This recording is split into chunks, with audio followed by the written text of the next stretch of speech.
Halo Just People, kembali lagi di channel Teman Itu Sukses bareng PT Regar Sport Indonesia. Nah, hari ini mungkin saya akan memberikan hal yang berbeda dari konten-konten sebelumnya. Kalau sebelumnya saya, Heru dari tim logistik, memberikan update-update mengenai produksi. Nah, untuk kali ini saya akan berbicara dengan rekan kami dari tim riset. Ada Om Zendi di samping saya.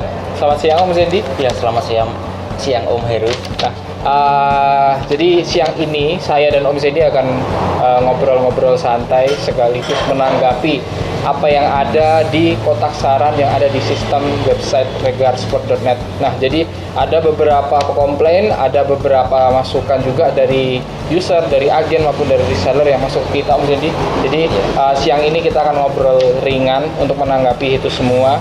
Untuk para Just People juga, misalnya ada pertanyaan ataupun ada masukan, bisa juga memberikan komennya di kolom komentar di konten YouTube ini, ataupun tetap memberikan masukan di kotak saran yang ada di regarsport.net.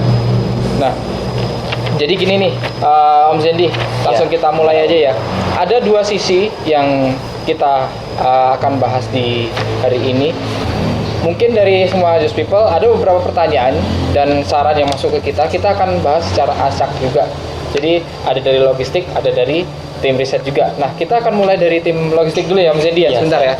Nah, dari tim logistik ada beberapa pertanyaan. Yang pertama adalah pertanyaan yang masuk lewat kotak saran di regarsport.net.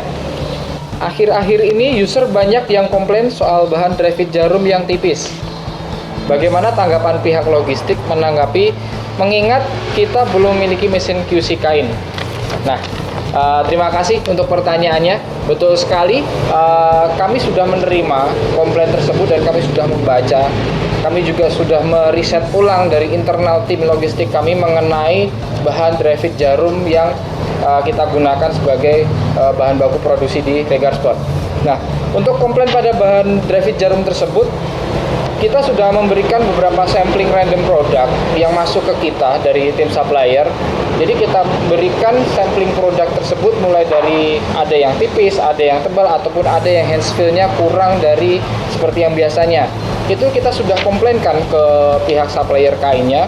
Jadi ada beberapa solusi yang ditawarkan dan dilakukan oleh dari supplier kain tersebut, yaitu dengan memperbaiki mesin produksi ataupun settingan preproduksi di mesin supplier tersebut untuk dapat memberikan settingan yang pas, settingan yang sesuai dengan PT Regarsport inginkan untuk sebagai bahan baku produksinya.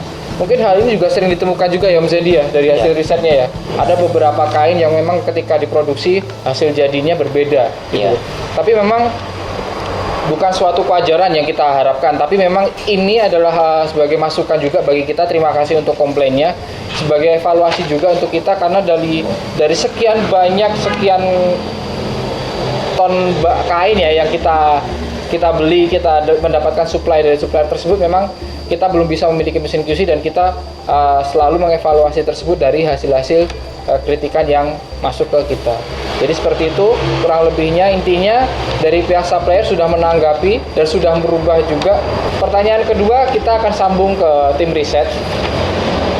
Jadi beberapa kita tadi sudah ada obrolan ringan sebelum konten ini kita mulai. Nah, ini ada apa ya nih kalau saya bilang masukan ya? Iya, pertanyaan dan juga masukan sih ya. Kita ada permintaan nih. Kapan perusahaan bisa memproduksi jenis kerah seperti gambar di atas untuk jersey racing? Nah, jadi gini Om Zendi, ini ada permintaan untuk jersey racing ya.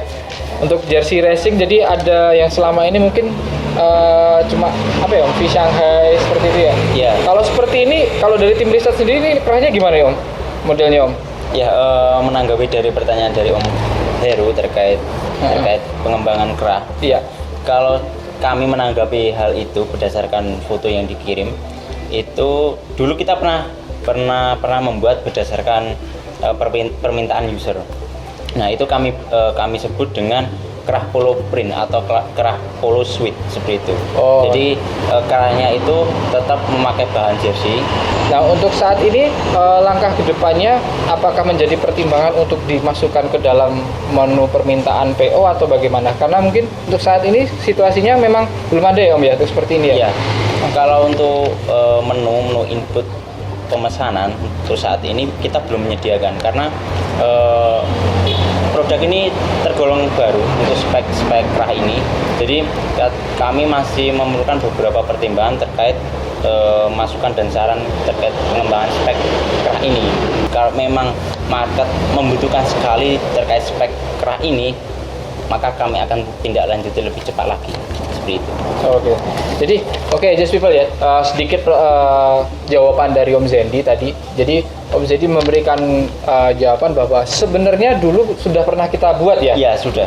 Dan itu dulu kalau untuk menu inputan PO-nya custom ya maksudnya ya? Custom, ya. Custom ya. Nah, jadi seperti itu just people. Dulu memang pernah kita buat sebenarnya. Hanya saja memang apa yang kita tangkap dari penjelasan dari Om Zendi tadi memang karena kita sekarang berbasis ke sistem, jadi seluruh inputan, seluruh opsional terhadap pesanan itu ada di sistem. Jadi karena memang lebih ke permintaan marketnya Om ya? Iya. Karena permintaan marketnya akan kerah apa namanya tadi disebut polo print ya? Iya, polo suede print ya. Jadi kerah polo suede print ini jadi karena mungkin permintaan marketnya cenderung belum terlalu banyak, jadi di opsional input PO saat ini belum diterapkan.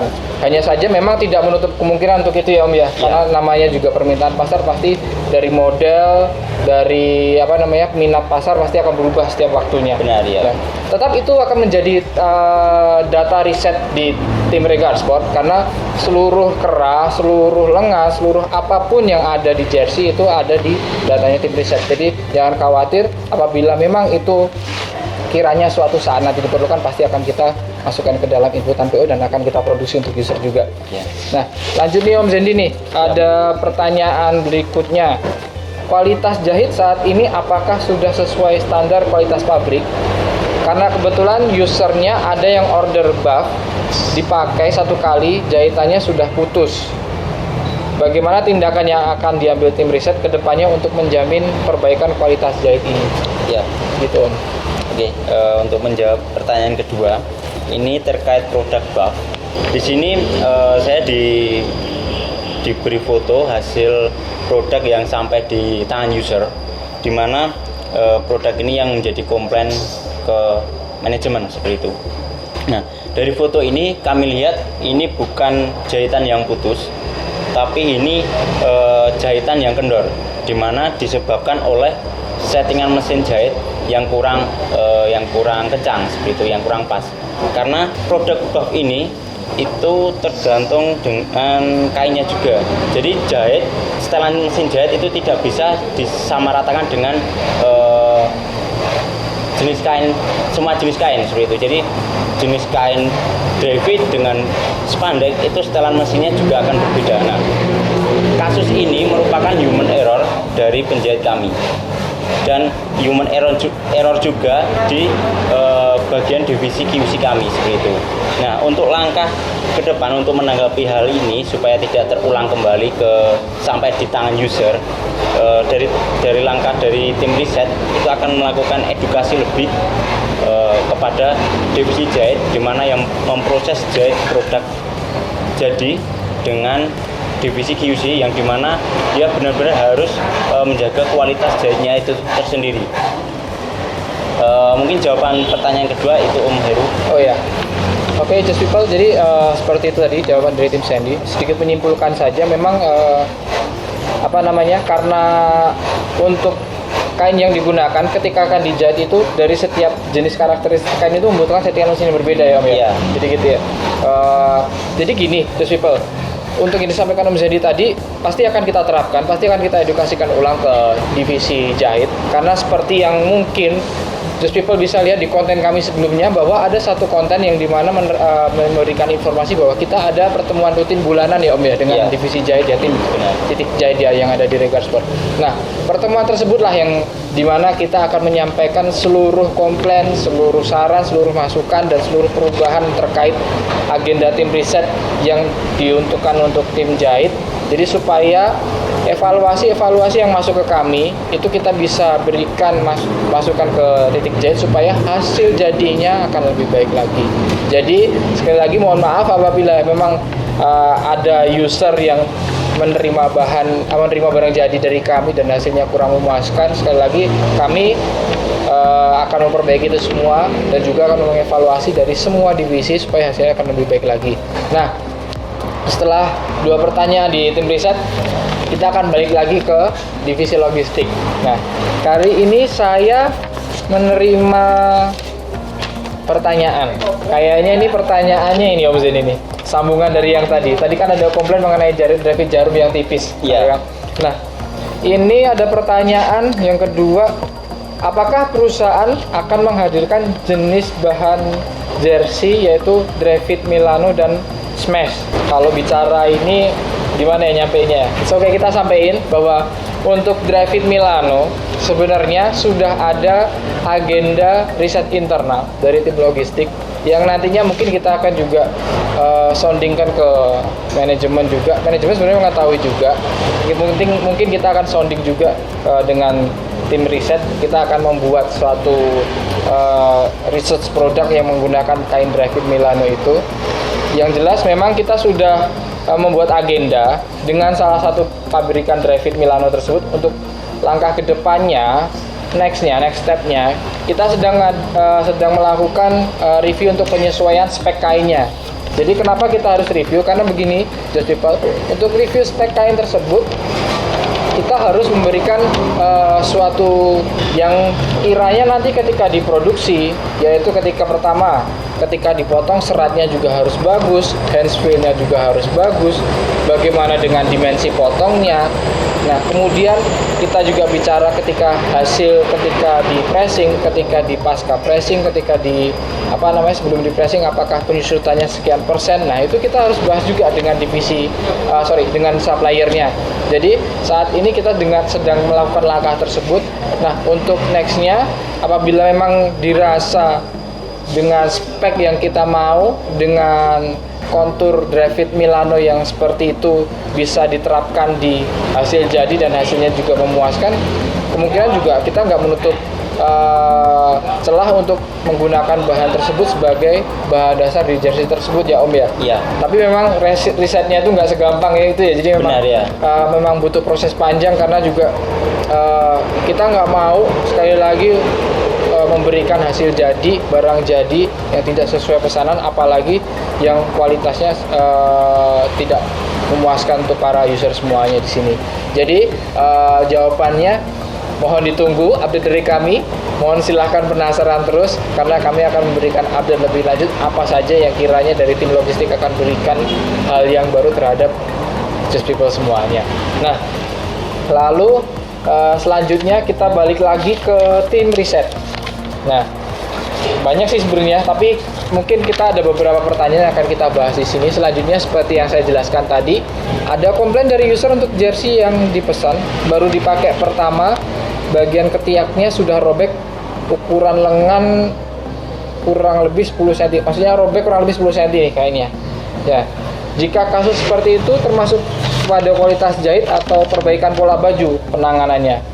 Ini kembali lagi nih di kualitas hasil jadi nih Om Zaidi nih. Om Zaidi bisa menanggapi Om terkait hal ini? Ya, siap.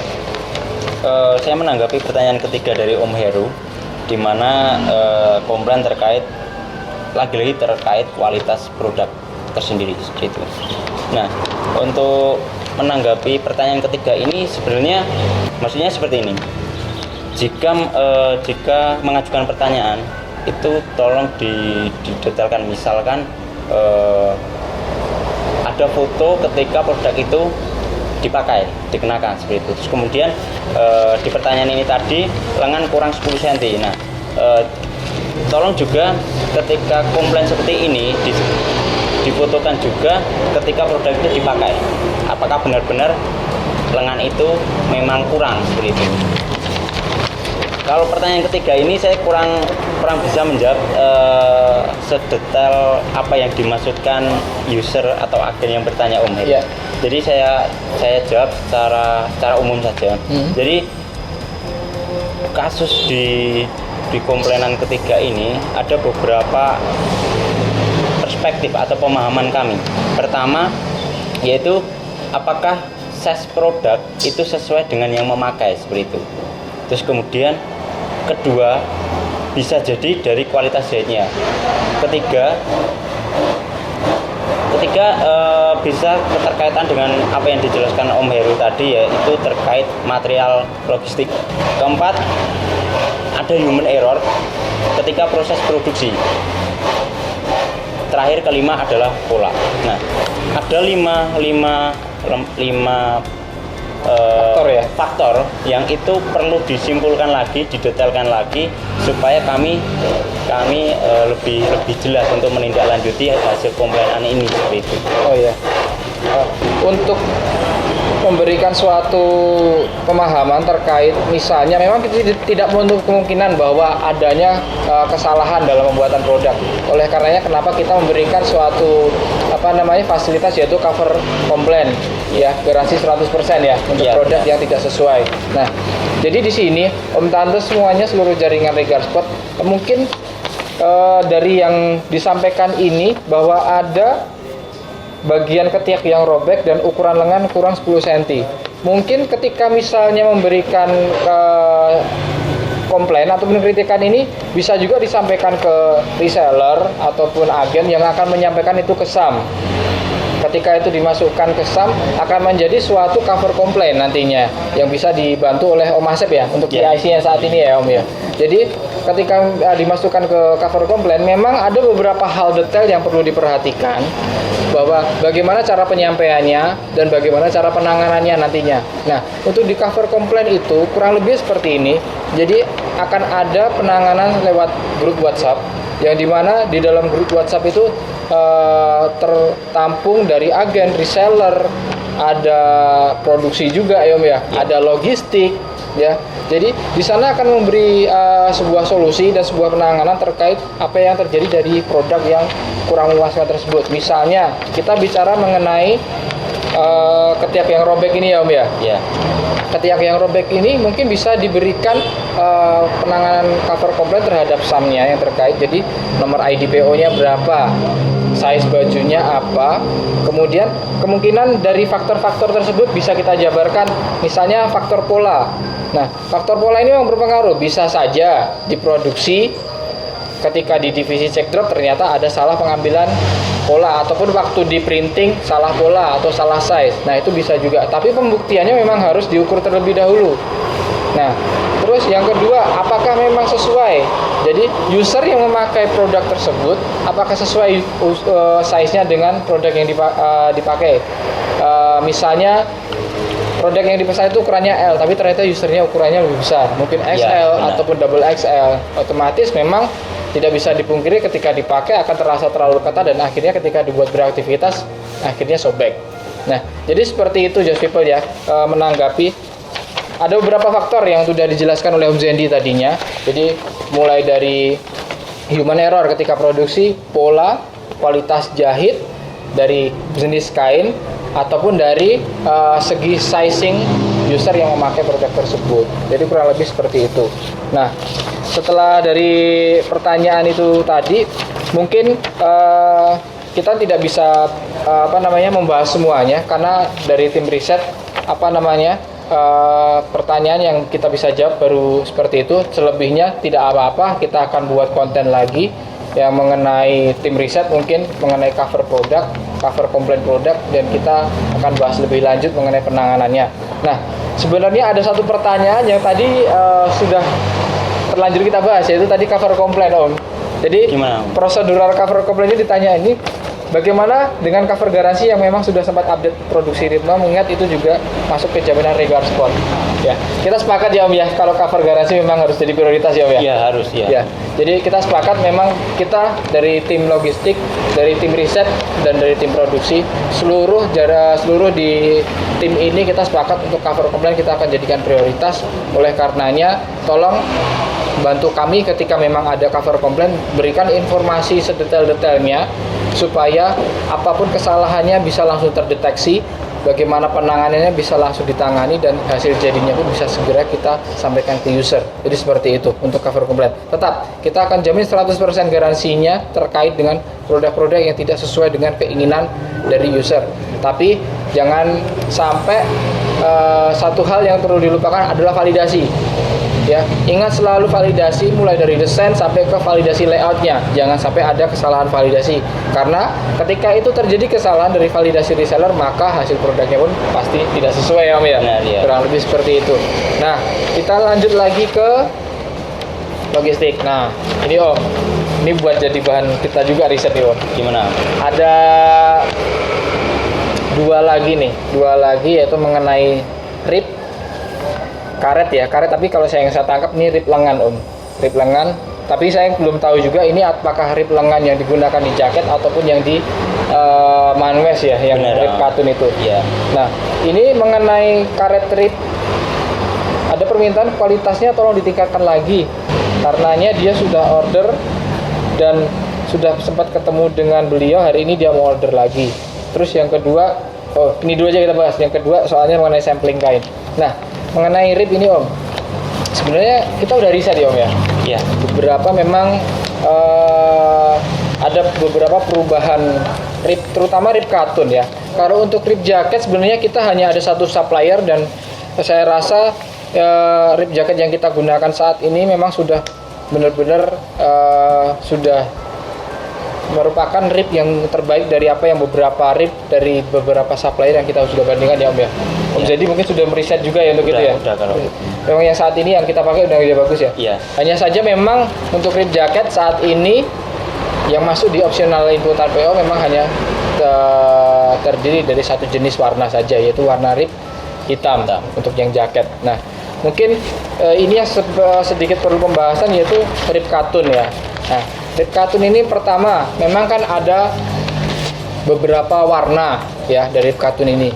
Terus ada beberapa jenis juga rib katun, tapi overall sebenarnya rib katun yang kita gunakan itu sebenarnya sudah menjadi rib katun yang terbaik juga saat ini dari riset yang kita pakai ya. Jadi misalnya memang ada yang merasa itu rib katunnya kurang bagus, mungkin nanti yaitu tadi bisa diajukan untuk pengaduan cover komplain juga ke SAM, karena bagaimanapun juga cover komplain itu bukannya menjadi suatu beban buat kami, enggak ya, jujur bukan beban buat kami, tapi memang ini adalah fasilitas dan pelayanan kami untuk Anda semua, seluruh jaringan Regarsport dan sampai ke user, bahwa memang memastikan barang tersebut real, sesuai dengan pesanan, sesuai dengan logistik yang kita siapkan, sesuai dengan hasil printing yang kita siapkan, dan sesuai dengan hasil jahit yang kita produksi. Jadi seperti itu. Nah, untuk yang kain sendiri, kain rib ini memang sudah kita tanggapi ya. Sebenarnya beberapa rib ini kita berorientasi pada rib penggunaan katun rib, yaitu katun rib spandek ya. Yang dimana katun rib spandek ini kita munculkan ketika kita mulai launching hudan. Ya, kita tahu sendiri bahwa bahan yang digunakan di genre hudan adalah katun combat 30S ya, yang dimana untuk mengkombinasikan dan memaksimalkan hasil jadi di katun combat 30S itu menggunakan kain rib yang bertipe spandex. Jadi lebih lentur, bukan lebih lentur juga, tapi konturnya ketika nanti itu dicuci ataupun setelah digunakan ataupun kena perbedaan suhu, misalnya habis cuci terus dijemur, itu tidak langsung melar. Jadi mereka akan kontur kembali balik ke kontur semulanya. Kurang lebih seperti itu karakteristiknya. Jadi memang kalau misalnya ada komplain yang menerima rib tidak sesuai dengan seperti itu, tolong nanti dibahas saja dengan jaringannya masing-masing, akan menjadi evaluasi bagi kami supaya nanti kita juga akan mencari tahu bagaimana menyikapi terkait komplain-komplainan mengenai rib katun tersebut. Nah, terakhir kita akan bahas mengenai ini Om, permintaan Om. Jadi ke logistik juga sih sebenarnya ya. Di logistik terakhir pertanyaannya adalah jika ada agen atau reseller ingin meminta sampel kain kepada logistik, apakah diperbolehkan? Jawabannya boleh. Boleh sekali. Kita akan mempersiapkan itu untuk agen dan reseller. Nah, jika boleh, bagaimana proses permintaannya tersebut? Nah, saat ini proses permintaannya bisa lewat Om Asep. Om Asep itu di supervisor cover complaint. Bisa mengajukan ke beliau atau bisa juga mengajukan ke SAM terkait. Karena apa? Karena sampel kain yang para Just People minta itu kita akan kirimkan bersamaan dengan barang pelunasan yang akan dikirimkan ke alamat agen atau reseller. Jadi seperti itu. Nah, kenapa harus ke SAM? Karena untuk pelunasan tersendiri kan harus sampai ke SAM, dan juga untuk bagian pengiriman kan nanti satu kantor dengan di divisi SAM-nya. Oleh karenanya permintaannya boleh diajukan langsung ke SAM, nanti SAM akan meminta langsung ke tim logistik dan kita akan mempersiapkan. Nah, untuk sampelnya sendiri kurang lebih kain putih polos berukuran 20 x 20 cm. Kita akan potong seluruh jenis kainnya. Kita sudah persiapkan juga di sini, sebenarnya tinggal kasih aja kalau misalnya dari para Just People berkenan. Jadi seperti itu ya Just People. Oke, Om Zendi, saya rasa untuk saat ini kita cukupkan dulu. Siap, ya. siap, Om. Kita lanjut di aktivitas kita di dalam produksi dan riset juga. Nah, selanjutnya seperti yang kita sampaikan tadi, tetap berikan masukan dan kritikan untuk kami, baik di komen di YouTube ataupun di kotak saran yang ada di regarsport.net. Jadi sekian konten kali ini. Tetap semangat ya, tambah terus slotmu, jaga kesehatan, jaga kebersihan, stay safe di rumah aja. Kami akan selalu melayani Anda sepenuh hati. Oke, Just People, sekian dari kami. Salam Just People.